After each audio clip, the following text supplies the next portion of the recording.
Hello दोस्तों, आप सभी का बहुत बहुत स्वागत है मेरे यूट्यूब चैनल में।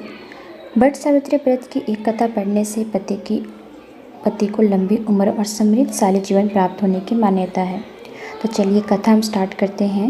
हिंदू पंचांग अनुसार उत्तर भारत में वट सावित्री व्रत ज्येष्ठ अमावस्या को पड़ता है। ये व्रत वैवाहिक महिलाओं के समृद्ध जीवन के लिए काफ़ी उत्तम माना जाता है। मान्यता अनुसार इस व्रत को करने से पति को लंबी उम्र का वरदान मिलने के साथ साथ उनका जीवन सुख समृद्धि से भर जाता है। इस पवित्र दिन भर महिलाएं वट पेड़ की विधिवत पूजा करती हैं।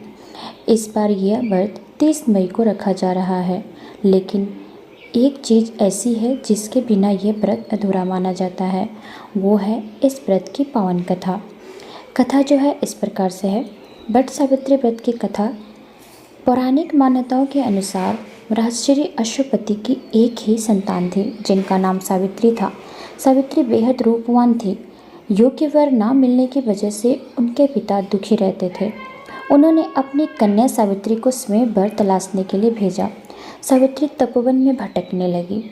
वहाँ सालव देश के राजा यदुवंश रहते थे। उनका राज्य किसी ने छीन लिया था।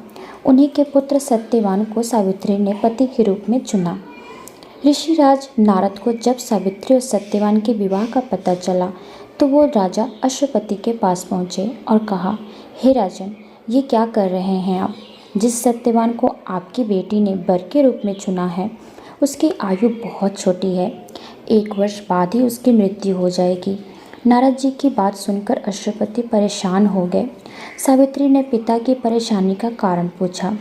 तब पिता ने नारद जी द्वारा बताई गई बात सावित्री को बता दी और उनसे कहा कि तुम किसी और को अपना जीवन साथी चुन लो। सावित्री ने कहा अपने पिताजी से, आर्य कन्याएं अपने पति का वरण सिर्फ एक ही बात करती हैं।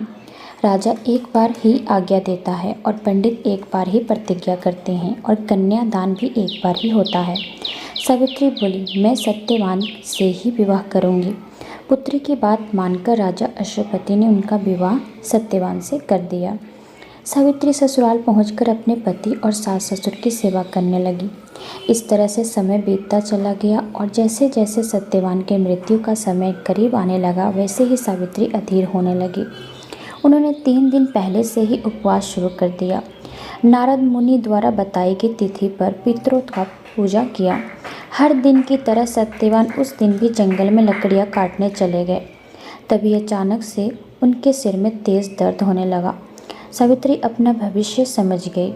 सत्यवान के सिर को अपनी गोदी में रखकर सावित्री ने सत्यवान का सिर सहलाया। तभी अचानक से यमराज आए और वो अपने साथ सावित्री के पति सत्यवान को ले जाने लगे।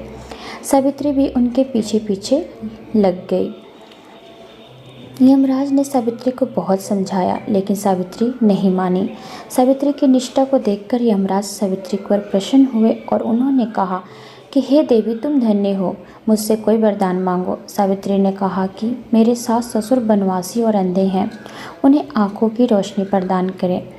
यमराज ने कहा कि ऐसा ही होगा, पर अब तुम लौट जाओ। लेकिन इसके बाद भी सावित्री ने यमराज का पीछा नहीं छोड़ा। यमराज ने कहा कि तुम वापस जाओ।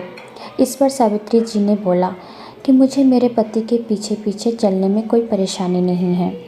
पति के पीछे चलना मेरा कर्तव्य है। यह सुनकर यमराज ने उनसे फिर से वर मांगने को कहा। फिर सावित्री ने कहा कि मेरे ससुर का राज्य छिन गया है, वो उन्हें वापस दिला दे। यमराज ने ये वरदान भी सावित्री को दे दिया, लेकिन फिर भी सावित्री यमराज जी और अपने पति सत्यवान के पीछे चलती रही। फिर यमराज ने तीसरा वरदान मांगने को कहा। इस पर सावित्री ने संतान और सौभाग्य का वरदान मांगा। यमराज ने ये वरदान भी सावित्री को दे दिया। सावित्री ने यमराज से कहा कि हे प्रभु, मैं एक पतिव्रता पत्नी हूँ और आपने मुझे पुत्रवती होने का वरदान दिया है। यह सुनकर यमराज को सत्यवान के प्राण छोड़ने पड़े। सावित्री उसी वट वृक्ष के नीचे आ गई जहाँ उनके पति का मृत शरीर पड़ा था। सत्यवान जीवंत हो गए और दोनों खुशी खुशी अपने राज्य की ओर चल पड़े। इस प्रकार से सावित्री सत्यवान चिरकाल तक राज्य सुख भोगते रहे। आई होप कि आप सबको वीडियो पसंद आया होगा। Thank you so much.